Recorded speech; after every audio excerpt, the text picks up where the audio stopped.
अयोध्या में फिर जमीन का जिन्न निकलता नजर आ रहा है। जमीन के कब्जे के प्रयास को लेकर अयोध्या फिर चर्चा में है, जहां माझा बरहेटा में जमीन को लेकर लोढ़ा ग्रुप और स्थानीय किसान आमने सामने आ गए हैं। बता दें कि किसानों ने समाजवादी पार्टी सरकार में राज्य मंत्री रहे पवन पांडे के साथ प्रेस वार्ता की और प्रेस वार्ता के दौरान तेज नारायण पांडे उर्फ पवन पांडे ने लोढ़ा ग्रुप पर गंभीर आरोप भी लगाए हैं। उन्होंने कहा कि जमीन लेने के बाद भी अब स्थानीय किसानों को ग्रुप के बाउंसर परेशान कर रहे हैं और बची हुई जमीन को कब्जा करने की कोशिश कर रहे हैं। दरअसल किसानों की तरफ से समाजवादी पार्टी ने आंदोलन की कमान संभाली हुई है और पवन पांडे का कहना है कि किसानों के हक के लिए सड़क पर उतरकर आंदोलन करेंगे और अब प्रदेश सरकार बताए किसानों के लिए क्या कर रही है। अगर सरकार ईमानदार है तो किसानों की जमीन बचाए, नहीं तो सरकार भ्रष्ट समझी जाएगी। लोढ़ा ग्रुप जो जमीन हमने बेचा नहीं है, वो जबरदस्ती कहते हैं कि प्रशासन द्वारा तुमको निकलवा देंगे यहाँ से, अपना घर और जमीन कहीं घर अलगे बना लीजिए, हम कहीं शिफ्ट कर देंगे, अपना ज़मीन दे दीजिए। हम देना चाहते नहीं हैं, हमारा थोड़ा ज़मीन है उसको हम देना चाहते नहीं हैं। ज़बरदस्ती करता है, धमकाता है। क्या कहते हैं? कहते हैं कि नहीं करोगे तो प्रशासन द्वारा आपको ज़बरदस्ती निकलवा देंगे, कुछ नहीं मिलेगा। हमारा 12 बिस्सा ज़मीन है। क्या मांग कर रहे हैं?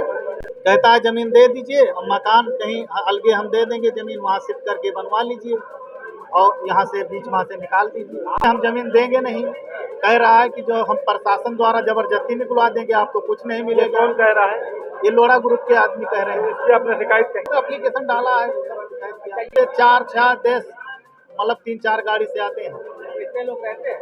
अरे 4, एक गाड़ी पे 4 रहते हैं, 3-4 गाड़ी से आते हैं। क्या कोई पुलिस वाला? नहीं, पुलिस वाले नहीं, सरकारी आदमी। हाँ, हम चाहते हैं यही कि हमको वहाँ से हटाया मत जाए, यही कहने आए हैं कि जो बात कि हम आप हटाया ना जाए हमको। हम तिवरा के वासी हैं, लोढ़ा ग्रुप वहाँ ज़मीन खरीद रही है। हमने इससे जो हमारा भाव था पटा, हमने उसको 11 बिस्सा ज़मीन दिया और 11 बिस्सा ज़मीन कब्जा दे दिया। अब जो ज़मीन हमारी बची हुई है, कहते हैं ज़मीन को हमें दे दो, अपना मकान दे दो, है अपना घर कहीं दूर बना लो जा करके। हमने कहा भैया हम ये नहीं हो पाएगा, हमारी जो 10 बीघा और ज़मीन है उसको हम कहाँ लेकर के जाएंगे? हमारे बाल बच्चे क्या करेंगे? अगर हम बीच में रहेंगे तो क्या हम यहाँ नहीं रह सकते? कहीं नहीं। कंपनी में तुमको यहाँ किसी को रहने नहीं देगी कंपनी, चाहे आप कोशिश दोगे और चाहे नाराज़गी दोगे, आपको देना है। क्या भैया करे कब कहाँ करा जाए? जहाँ करा जाते पुलिस के आदमी कहूँ क्यों जाते, क्यों ना तुरंत कहा दे दो उनको भाई, अपना कहीं ले लो। कहाँ ले लें? जहाँ पर हैं हम वहीं पर रहेंगे, हम वहाँ से जाने नहीं चाहते हैं कहीं, क्योंकि हमारी और ज़मीन है 200-250 मीटर दूर, उसको हम अपना देखेंगे, वहीं से बोझ देतेंगे। तो उनको दे दिया हम और नहीं देंगे। जिससे हमारी यही मांग है कि हम और हमारे गरीब जितने हैं माझी समाज के वहाँ, वो अब अपनी ज़मीन नहीं देना चाहते हैं। जो देगा भाई अभी देता है दे दे, लेकिन जो नहीं देना चाहते हैं उसको जो है प्रताड़ित। हमारे मुख्यमंत्री जी इतना हम पर दया करें कि लोहा कंपनी से हमारी मांग जो है सुने और कहें कि ये ज़मीन मत लो। लोढ़ा कंपनी ने हम लोग का ज़मीन ज़बरदस्ती ले रहा है, जो लिया है, जो लिखाया उसको ले रहा है। जो हम लोग बसे हैं, घर 300-400 साल से पुरानी वहाँ पर हैं, उसको ज़बरदस्ती ले रहा है। क्या कह रहा है? कि आप लोग यहाँ से चले जाइए। क्यों? तो उसके बाउंड्री के बीच में हम लोग हैं ना, इसलिए। क्या वो जमीन आपने उसको बेची? हमारा घर, हमारा ज़मीन हमने बेचा नहीं हो कोई चीज़। क्या कहते हैं? नहीं, पुलिस को सूचना दी है आपने? नहीं, अभी नहीं दिया है कोई।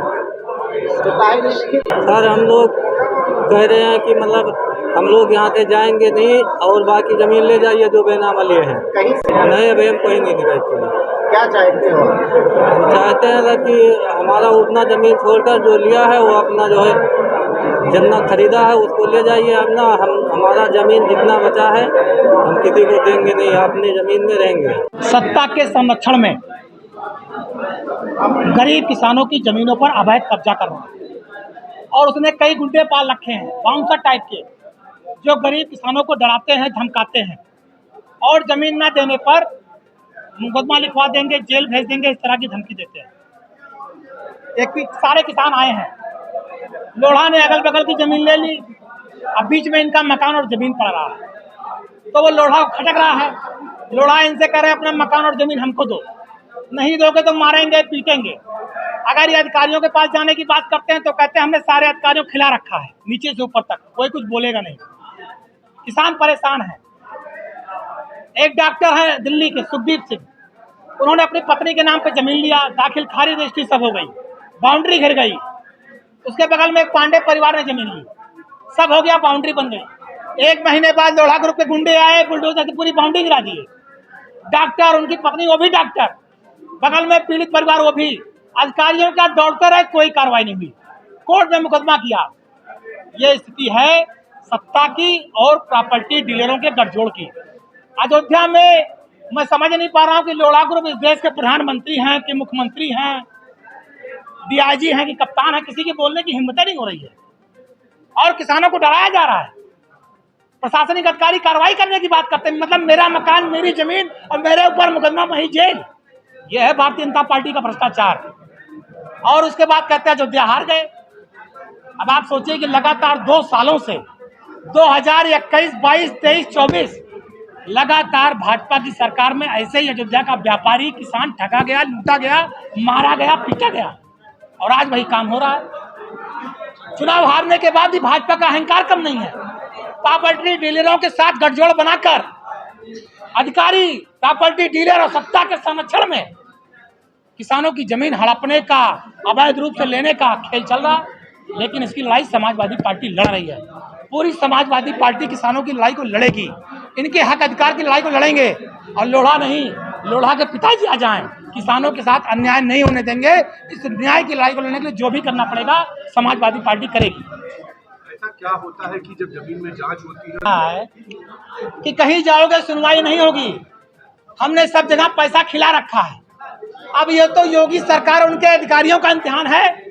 अगर लोढ़ा का पैसा खाए होंगे तो कार्रवाई नहीं करेंगे, और लोढ़े का पैसा नहीं खाए होंगे तो किसानों के साथ न्याय करेंगे। अब ये तो योगी सरकार का इम्तिहान है कि वो चोर है कि नहीं है, वो बेईमान है कि नहीं है। यहाँ का अधिकारी जो ऊपर से नीचे तक, अगर ये ईमानदार हैं तो किसानों को न्याय मिलेगा। अगर लोढ़ा का पैसा खाए होंगे तो किसान पे मुकदमा होगा, किसान जेल जाएगा। अभी तो इम्तिहान है, आने वाले समय में पता लग जाएगा कि सत्ता ईमानदार है कि सत्ता बेईमान है, सत्ता चोर है कि सत्ता ईमानदार है। किसानों के साथ न्याय होगा तो सत्ता ईमानदार है, सर अधिकारी ईमानदार है। अगर किसान मारे जाएंगे, पीटे जाएंगे, अपने जमीन से बेदखल होंगे तो समझ लीजिएगा सत्ता चोर है।